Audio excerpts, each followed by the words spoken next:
It is Don Brolin. Don, thank you. Woo!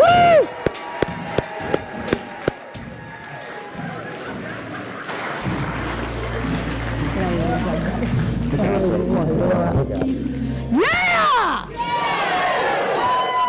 Woo! I hope you didn't have any coffee because you're all going to have a heart attack if you did. I did it on purpose. I made it in the hotel room just to smell it.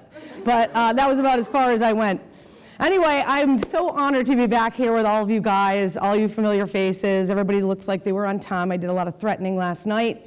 And so I'm so excited to be here. Honestly, from the last year to this year, so many things have happened. It's weird. Like last year wasn't the same as the year before, was it? For any of you?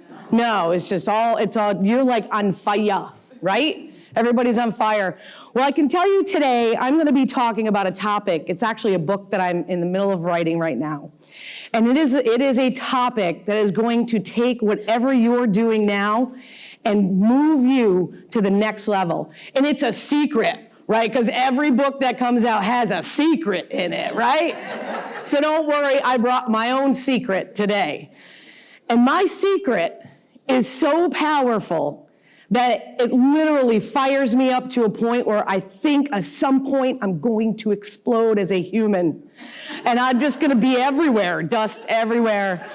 And so we are gonna talk today about how to take your practice and move it to the next level, your business, whatever it is, because we know we're not all accountants here, right? Anybody here not an accountant? Raise your hand.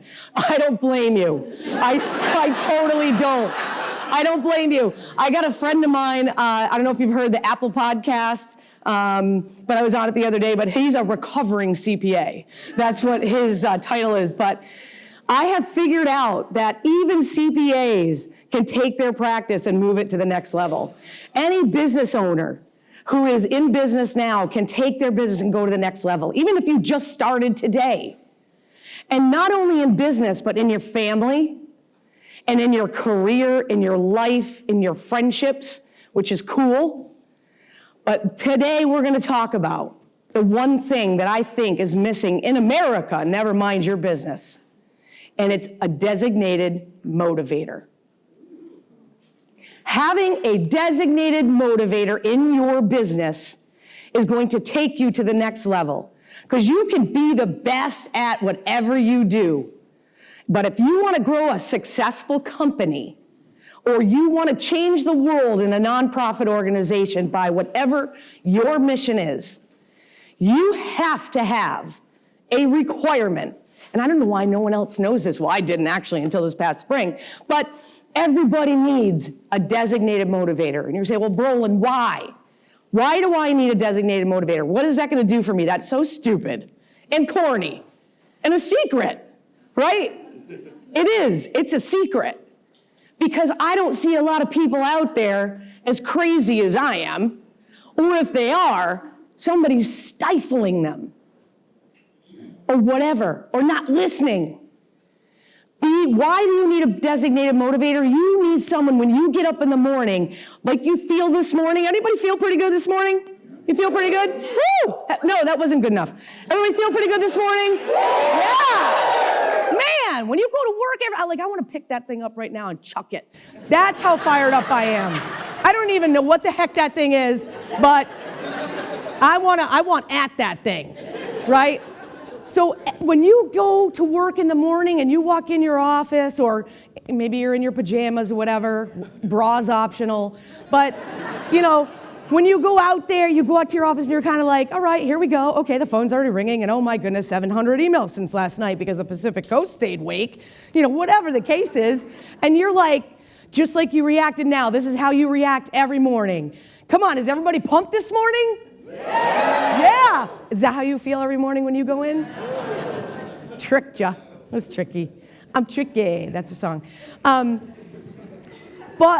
think about how your day would go if you had someone in your office, in your network. It doesn't have to be an employee. It can be your accountant.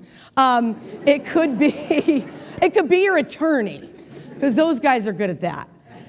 I bet there's one funny one. There's got to be. But think about it. Do you have someone that when they call, you're like, yeah! Or when you know you're going to see them in a meet. Did I scare you? I apologize. You okay? He has got to go. He is not having any of this. I'll come to your office. I'll be your motivator, buddy.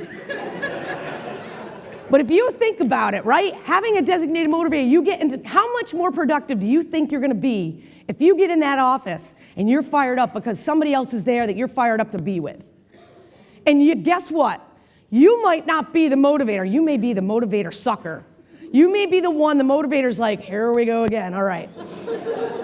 Okay, all right, Michelle's coming in again today. All right, I got her, and then it takes them an hour to build up to motivate Michelle because Michelle is miserable. But guess what? Where's Michelle? All right. So you know what I mean? But if you think about it, people in life are tired. Not the young people, you haven't been alive long enough to be tired. But us older people, we're tired, right? But if you're somebody and you think that you motivate people, I want you to raise your hand. If you think you motivate people and you're positive, awesome. And if you didn't raise your hand, that's okay. That's the cool thing. It's okay. Because I don't think you learn to motivate. It's right. I have a scuba suit on. So,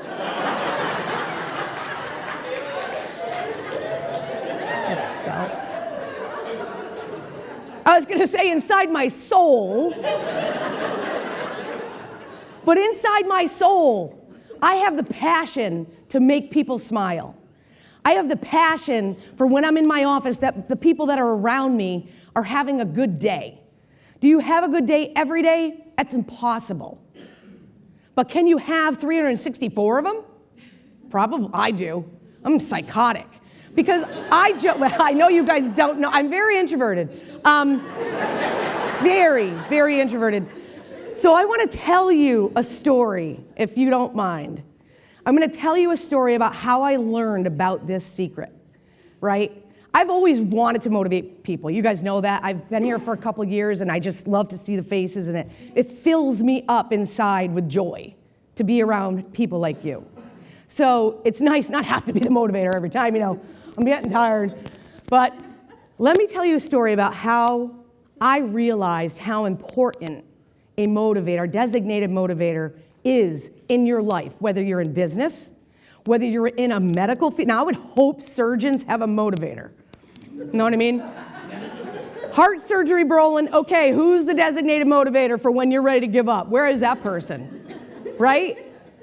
Every profession, every family, every team, anyone who's going to work with another human being needs to surround themselves with a designated motivator if they are not one.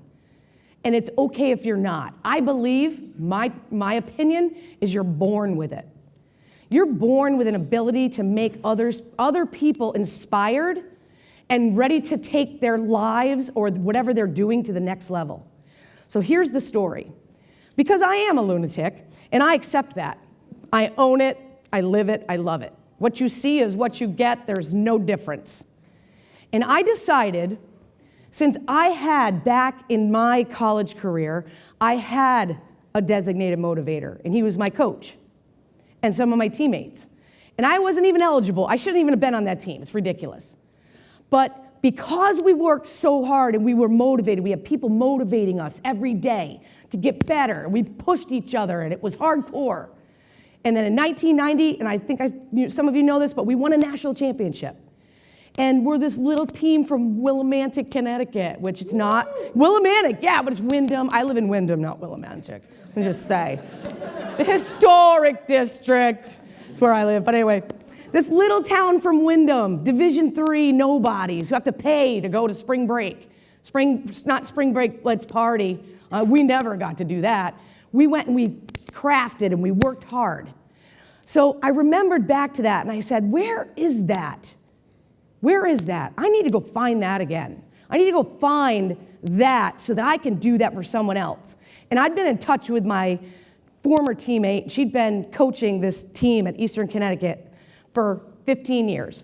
And she's always calling me, Brolin, when are you going to come on? When are you going to come coach? Come on, we need you. Let's go. And, outfield, we need an outfield coach. I'm like, dude, I don't even remember how to play.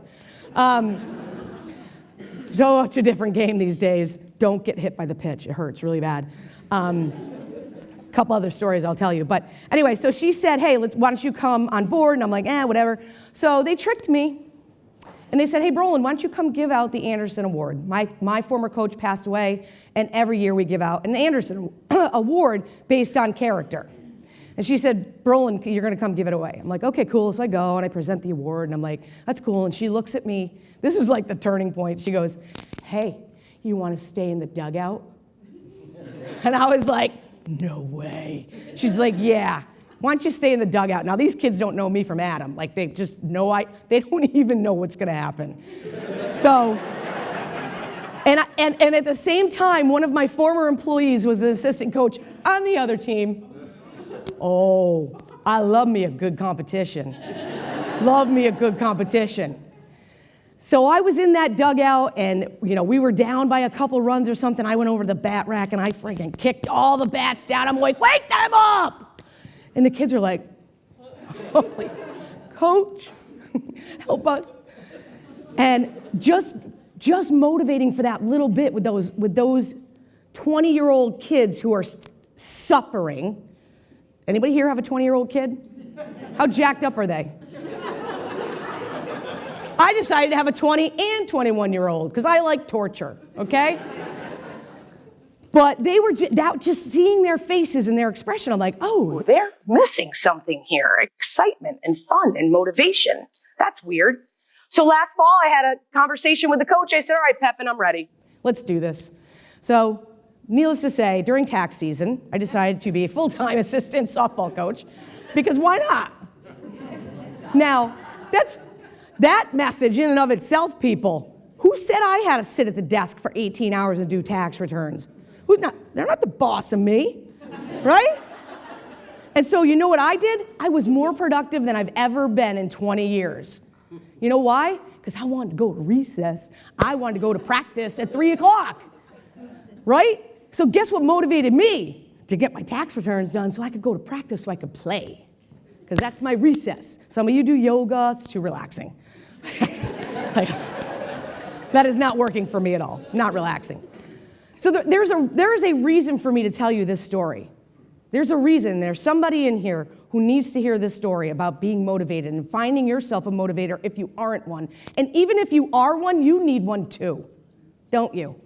Because we can't carry you all asses all the time, man. Those of you who are not motivators, you're killing us like a piano back here, right? Come on, Michelle. Got you, buddy. Come on. Can you at least give me a bottle of water, for goodness sake, right? So let me tell you the effects, I don't know the difference between those two words, but the effect that having a motivator, that's still the wrong word? Okay. Having a motivator in your business, in your practice, in your family, and what effect it can have. And it's simple. For the 3 years prior to this season, that team would never hit 500. Never hit 500. And they didn't lose. So the same team from 2018 was here in 2019. Same team. Let's just say they graduated people who were irrelevant. Okay. I know that's rude, but it's true. You know those people. I know it's rude, but it's true. Like, they never really played. Okay? So the kids that are on the field are the same kids from the year before who couldn't even get to 500, okay? So it's kind of like you. Every year I do this many returns, or this year I do this many 1099s, or this year I sell this many products. And so it was kind of like the same old, same old. Well, I decided that wasn't going to happen on my watch. I'm not rolling like that. So within the first 2 weeks of practice, I was like, oh, Pepin, you got some talent here, buddy. She's like, I know, I just can't figure out how... I just tell them what to do, and then they fight me on it, and they're not even coachable. I'm like, all right, cool. Pep, I know you, man. Played ball with you. Get it, right? So I said, I see exactly what these kids need, and everybody needs it, not just kids. And I said, guess what? I'm firing these girls up every single morning. So I would come in the gym at 6 a.m. with no eyes open, hoping I was, not going to get hit by a bat or something. And I'll be like, what's up, ladies? Woo! And after, the first 2 days are like, oh. We actually think we hate you. And we don't want you to be here. By the third day, Mom's here! I would come in and they would be like, Mom's here! Everybody's all excited because they're warming up. And they started buying into that. They started realizing that this isn't drudgery to go through practice at 6 a.m. This is paving the way for you to be successful in your season. It's the same thing for you in business. You have to pave a way for yourself to have success in your practice, in your business. So if you want to go to another level, the designated motivator is the number one thing, in my opinion. Now, the reason why I came up with that, I'll tell you why. They gave me my name badge. You get a little thing and you hang it on your backpack. I love it. Who doesn't love a backpack? And it's backpack and it says, Dawn Brolin, volunteer. I was like, what in the world? I go, Take that backpack home to my office because I have a computer. And I type up co-head coach.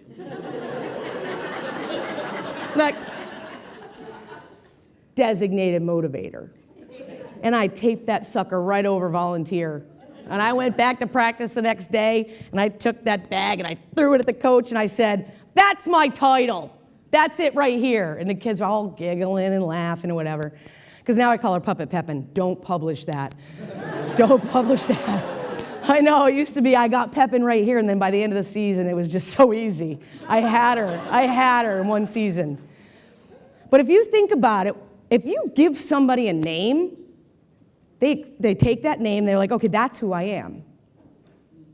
And I was like, yeah, I am volunteering my time, so I don't have to follow any rules.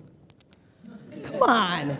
If they pay you, you have to follow the rules. If you're a volunteer, back off. I'm volunteering, right? Now I'm not even a volunteer. I'm just a co-head coach, designated motivator. Now I'm nothing.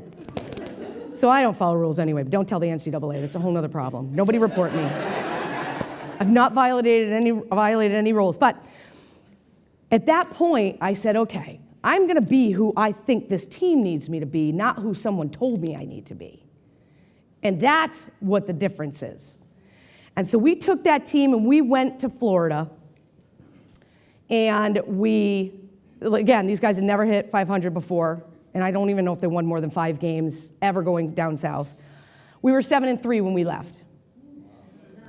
They were like, we are almost halfway to our goal of winning 17 games this year. When we had that goal meeting, they said, Coach, since we won 16 last year, let's win 17. I'm like, am I in space or something? Because this isn't what we do when we set goals. We go all the way for it. National championship. Are you out of your mind? These kids had no belief at all. And there are people in your business, if you have employees, raise your hand. You have employees who need you to find them a designated motivator because they think all they do is punch at a clock, in and out. And you don't know because they're not going to tell you, just so you know. You have to look into the soul and the eyes of these people and figure out what's going to motivate them. And guess what it isn't? Money. Money does not, I don't care what any book, any other person, if somebody believes that in here, you can beat me up later. I don't believe people are motivated by money. I think people are motivated by someone who gives a shit about them. Right? It's simple. It's a simple concept, but we overlook it. I know I have. I've overlooked it all. I mean, I just naturally like, hey, Michael, good morning, man. What's up? How's your day? Got you, Brolin. Nice. And then off we go. because that's just how I roll. But never realize that he looks forward to coming to the office so I can say, Mikey, you're the best, man, you rock. Because maybe he doesn't get it anywhere else, right? And there's people in your office that's happening to. And so the season goes on. We have a pitcher, which was an All-American pitcher, pulled a hamstring. Like she was, not one of you in here could hit her ball. Not one of you, even me. She throws the ball 65 to 70 miles an hour from like here to there. Yeah, no, not many people can hit her. She pulls her hamstring and we're like, we were on a roll, regular season, we're killing it, nobody can stop us, and all of a sudden, she rips a hamstring. And then another kid, same game, swings a bat, shoulder comes right out of the pocket. I love saying that and that reaction. I have to make it dramatic because it's fun. We're on TV. So now we're down 2 of our starters. And what do you think, how do you think, like if you were them, how would you feel that your number 1 pitcher was blowing everybody away? Not that your other pitchers aren't good. That isn't the point. But your main person goes down. Has that ever happened in your office where like a key employee quit? Anybody? Had one quit in June, right here, living the dream. Yeah, I'm done June 30th. Okay, I'm gonna put all of my weapons away because that's not a good idea. Same thing happened on the team. It's no different than business. The kids were just like, oh. I go, nope, we're not doing that. Look who we got over here. Look at these 2 ladies who can pitch and can pitch well if we support them and back them. And defense, yeah, you might get the ball a few more times. Do your job in the infield. Stop the ball and throw it to first base. It's a simple game. Pick the ball up, throw the ball, catch the ball, done. It's not hard. Simple, right? You know, ball comes in, you swing bat, you hit ball, you run. Just talk to him like a caveman. Doesn't even matter. Although I don't really know if we're in a museum, if we really had cavemen, did they talk like that? I don't even know if they knew softball back then. And that's not the point. But having a designated motivator that can take a situation and turn it not into, oh, we're screwed, but rather, oh, let's let somebody else shine. Somebody else's turn to kick ass. And that's what I said to those kids. Kid was out for 3 weeks. We were never, ever, ever in the NCAA poll. Never. Never ranked at all. I think they probably ranked 700 teams. We were never on it. Not once. But we were winning. And we were taking one game at a time. And we said and I apologize if this is your name, and don't take it personally. But we would say every day, hey ladies, we're playing Sally again today. Because we have a Sally. Thank God. Okay. That's either a win or a loss, like when I'm doing this. But we said every game we play Sally, because you know why? Sally's the same. Sally's Sally. That's a pitcher. That's a pitcher. Okay, big deal. Oh, they're an infielder. Oh, they hit the ball. Oh, well, we can catch it. Who cares who we're playing? I don't care what they're ranked. I don't care about any of that. What we do is we play our game, because when we focus on us and our game, we win. And for me, that's why I say there's no competition. We're all in this together. It's not about what you're doing that I have to be worried about. It's not what you're doing that I need to be worried about. I need to focus on what I'm doing so I can do the best thing that I can do for my clients and not look at what somebody else is doing. Unless they're doing really good things and they want to help you. That's a different story. That's called mentoring, okay? But if you think about it, you can positively affect your entire organization by finding that one person. And it may not be in your organization. You need to find somebody outside of it. So I just want to finish telling that story about this team, because this is why I know it works. This team was less than 500. We go to Plymouth State, and here's the turning point of the season. We believe the field is cursed. We never can win there. I don't know what the problem is. And so we decided, let's just do the same thing you guys have always done. Let's go up there and lose to a doubleheader. Well, we did. We were successful. We set a goal. We won. We lost. So it was good. So we had success in the goal that we set. I guess that's good. So we lose those 2 games, and I'll never forget it. It was like it was yesterday. We go out to left field, and Coach Pepin says, hey, listen, we've taught you everything you need to know. We've given you every tool. This is our last season game. Do you want to play for the seniors and try to win something? Or do you want to just play it out, see how it goes, and we just have fun? And not that we don't have fun, because I always have fun. But what do you guys want to do? And we said, and we don't want an answer. One of the seniors stood up crying, hey, let's go. We want to win. We don't want to go out.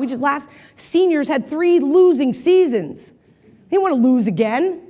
They're like, man, we want to win the Little East Conference at least just once while we're here, right? And I was like, okay. So we drive home on the bus really far from Plymouth. And coaches are all, we do our thing.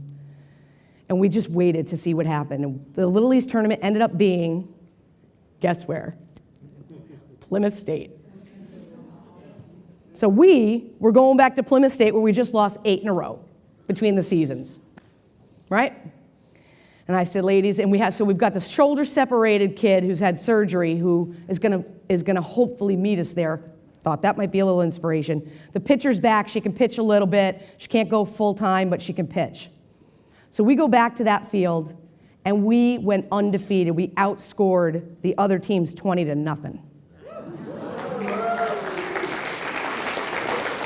And you know what? You know what's so funny about that? This is the same kids. They needed to believe in themselves. They needed to be motivated. They needed to understand that they were worth something as a human, that they were worth something as a daughter, as a player, as a student, all those things that a lot of programs are missing. You can win every game. As a matter of fact, the team who won the national championship, I hope I can say this, maybe mute this or beep it out later, he was a total dick. Okay? I'm sorry. And some of you don't like when I say that, but I have to. He was so mean on the field. I just wanted to hug all those kids. And the parents were the same. But he said to me in the laundry room, we were in the laundry room together, and he said to me, because I did bed check. I wish I could show you a picture. I dress up for bed check. And so I was doing bed check. Actually put on my 1990 uniform once. Yep. Full gear, cleats, helmet, everyone in their room, and they couldn't wait to see what I was going to look like every night. So I said to this guy, and it just kind of proved to me that he's probably 1 in a million that this works for, or it doesn't matter. I don't want to win like that. He said to me, he goes, what are you doing room check for? They better be in their rooms, They're adults. They can handle it. I looked right at the guy, and I said, dude, this is not about bed check. This is about putting those kids to bed in a positive mind frame that we're going to have fun tomorrow, and this was a great day, and we're wrapping it up with fun, hugging them, tell them you love them, and they go to bed in a really good mindset. There's nothing to do. I'm not checking to see if they're in their rooms. What do I think? Those kids are way more behaved than we were. Oh my goodness. I'm like, it's Thirsty Thursday. Why are you guys in bed already? I mean, I don't even get that. So that was one thing that happened. So I just want to tell you, we went to the Little East tournament. We kicked everybody's ass. We won that thing. Then we went to regionals. We went to Tufts. Tufts had been ranked number 2 in the... Okay, you like Tufts? Well, guess what? They were number 2 in the nation all year. Bye! Michelle, I think you're my target today, kid. You're my girl. Yeah, bring it.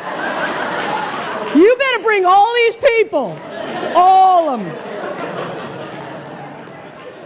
All of them. No, I love you, girl, But don't be mad at me. It's not my fault. The kids did it, not me. I love you. We went to Tufts, and it was tough. I know, it's so old. So old. So we go there, and we're playing against all these teams that are ranked and fancy and all this other crap. And we're just like, girls, right here. Stay focused right here. And we watch the pitcher, we'd be like, she's not, and she's Sally. We've hit this girl all season. As a matter of fact, we've hit better pitchers.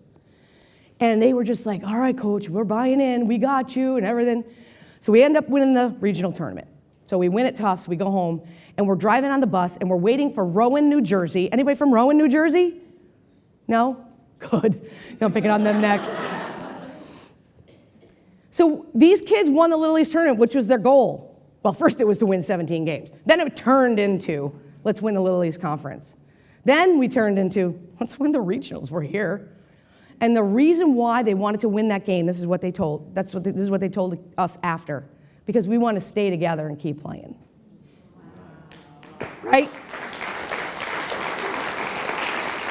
And that's the effect a designated motivator has on people. And we need that in this country, right?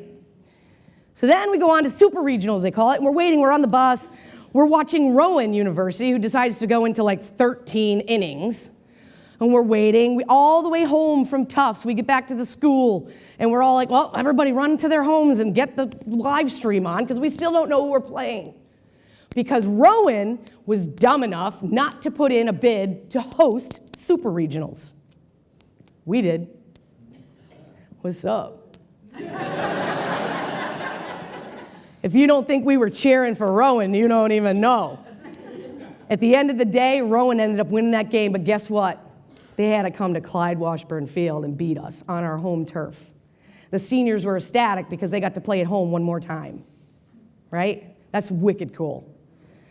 So I hope you like this story, because it's good stuff. It's really good stuff. Only because it blesses me to see what happened at the end, right? So we have regionals, super regionals, and it's a Friday, and we start playing the game, and we're up 2-0, everything's cool, and then it starts pouring. And of course, you got the NCAA committee, and they're like, oh, we can't play if it's raining, and somebody's gonna get hurt. And I'm like, dude, you used to make us play in this blistering hot with 3/4 sleeves, full uniforms, and sweat and almost die of dehydration. And you're worried about it raining? I have a little bit of a temper, okay? Little. Because here's why. I was leaving to go speak on Saturday, and I wanted to leave as late as possible on Friday. I wanted to get the game done. I knew I wouldn't be there for Saturday, but I just wanted to get the game done so I could finish a game with them. Well, no, we can't because it's raining. So I have to leave, so I don't tell them, because that would be bad. So I scooch out, I get out, and of course they're mad at me for not saying goodbye. And I'm like, you would be a wreck and you wouldn't have won the tournament, so shut up. And so I made posters of myself. And one of them is one I made like 4 years ago. It's a great picture, and it's a picture of me with eye black on and a headband, and it says, what are you looking at? Get back to work.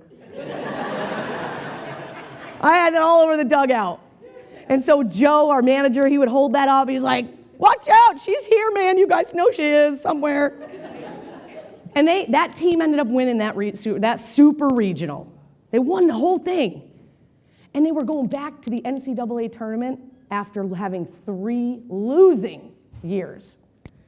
That's because they were motivated, because they were taught throughout. Yes, I'm not a technical coach. I'm not. Shit, I was the only way I got on base was get hit by the ball, man. I was like leaning in. I was like, dude, anybody seen Happy Gilmore? Go in, put the coin in, and stand there like this, and the ball just keeps coming. Oh, sorry, microphone. He's hitting you because he was a hockey player. You guys remember that? That's how I got on base. Sorry about that, dude. Don't be mad. I think I hit the microphone. So I was not technical, but all I wanted to do was make them believe in themselves.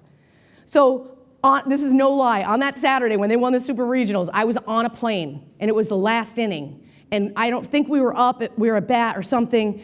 And I said to the steward, the flight attendant, sorry, I make sure I say it right. Man, those people get mad. I'm like, dude, you call me a bookkeeper and I'm a CPA, and I don't get mad about that. So what's this whole flight attendant, whatever.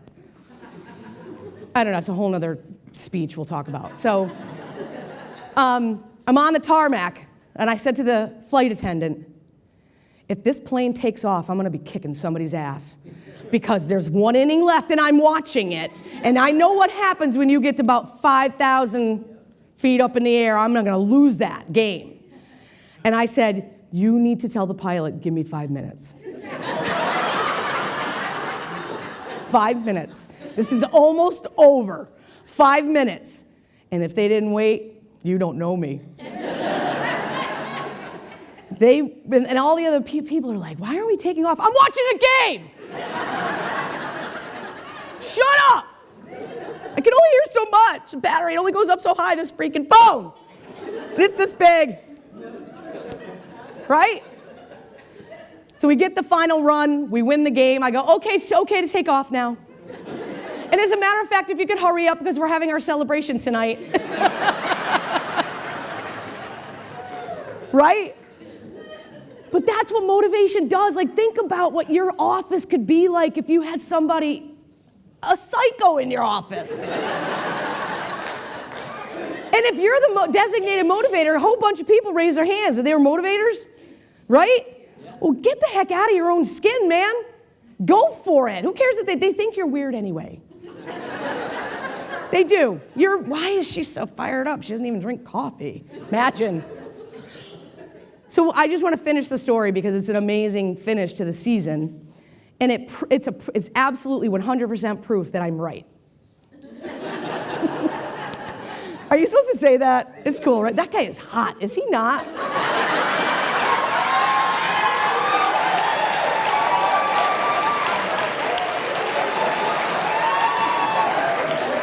Hi, baby. Oh, yeah.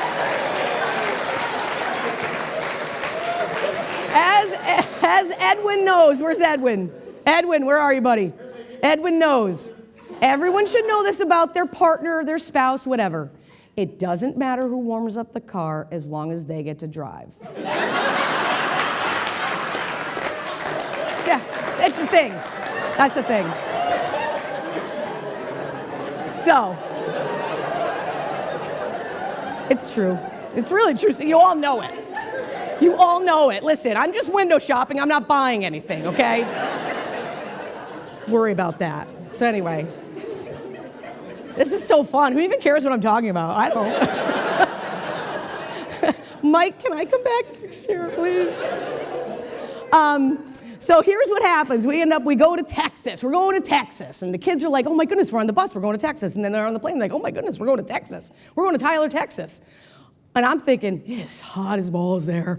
I do not want to go to Tyler, Texas. Like, want to win a national championship, but not there. Can we go north a little so we can, like, breathe? So we end up going, first game, we're number 8. We got ranked finally. We got ranked. We were number 8 in the tournament. Still only in the tournament. Like, not on a real, stats.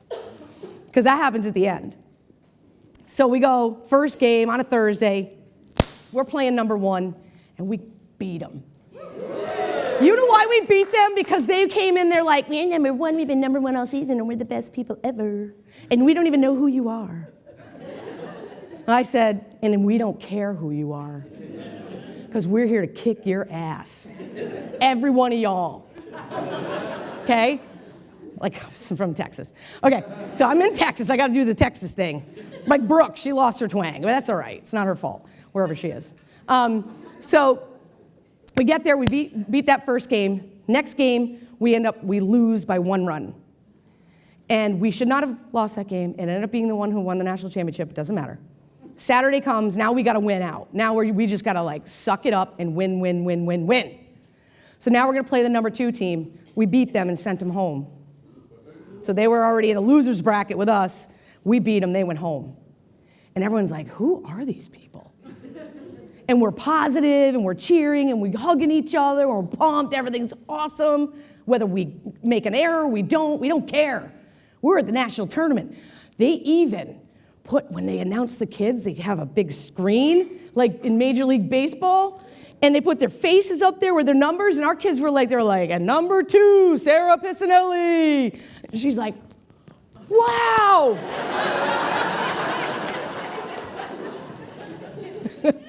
15 hours? Okay. That's no problem. I got it in me, trust me. So, they're just like, whoa, dude, this is unbelievable. And they have our banner. When you walk into the whole stadium thing, they have the stickers of each university, all 8 of them, right on the walkway. NCAA signs everywhere. You can only go into a certain area when it's a certain time. And guess what? So every team gets a host. They get a person who's in charge of making sure you get to where you're supposed to get, in charge of the team. They know the rules. I broke all of them. But she's like, this person. And so, because Karma is she's real. It was the coach from Rowan. She was a little burnt in the beginning. We're going over here, you have to be there in 5 minutes. But by the end, we showed her that we cared, and it wasn't about the win, it wasn't about anything else, and that we really appreciated her for all of her effort. And we really enjoyed playing against our team because our team was a nice team. And so we were very, very, we had the character that you should have. Not because we won, but because we should have it whether we win or lose. That's how you act. That's how you be, right? So it's still funny. I mean, we had her for our person. But we end up at the end of the day, third in the nation.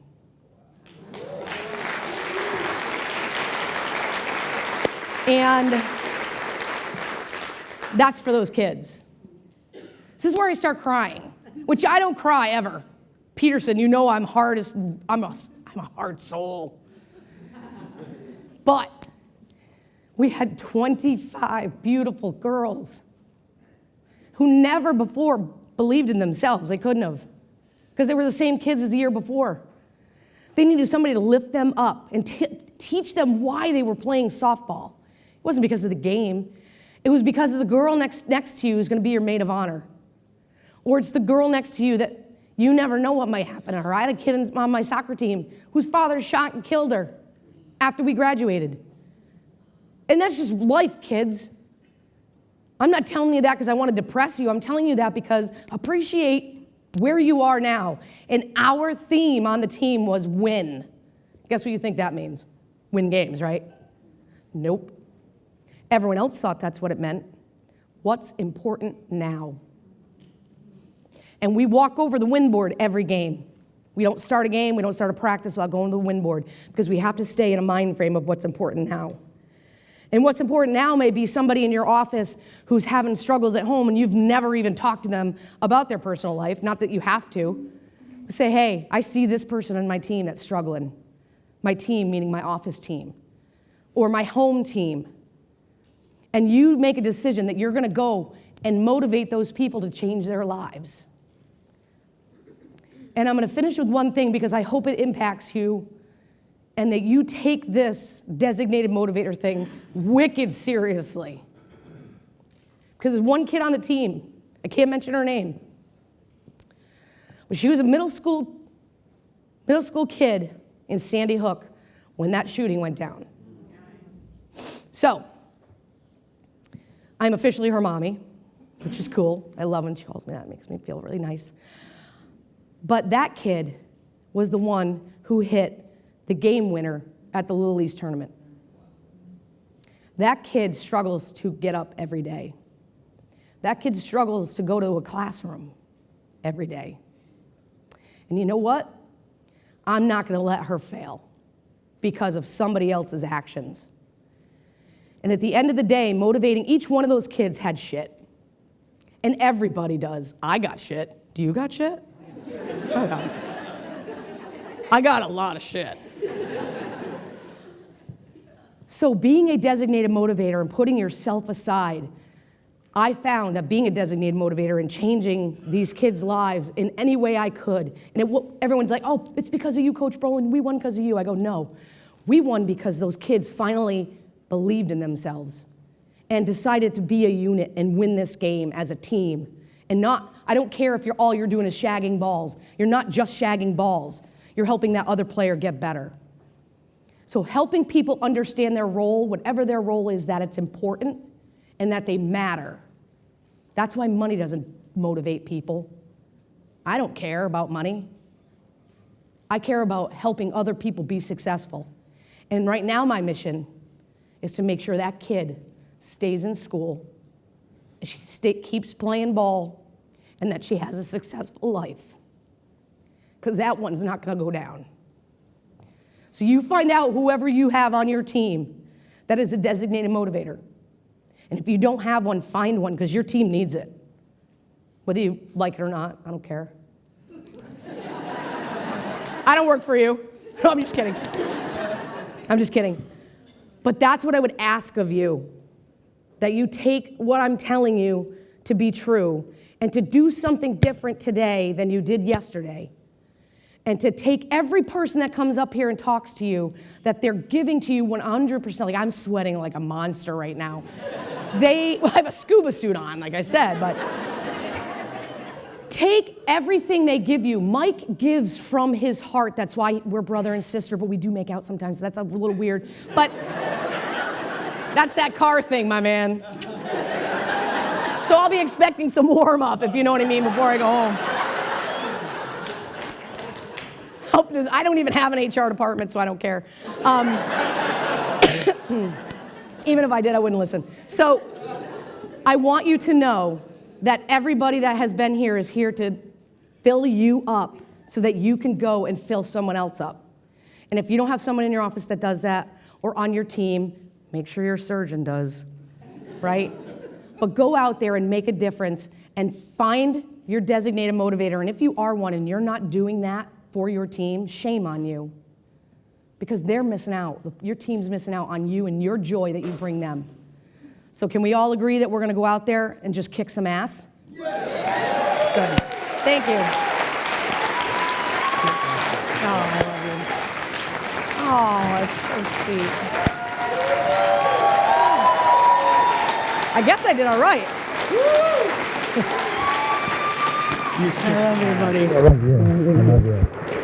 Unbelievable. John Brolin. I love every one of you. Every one of you. Unbelievable.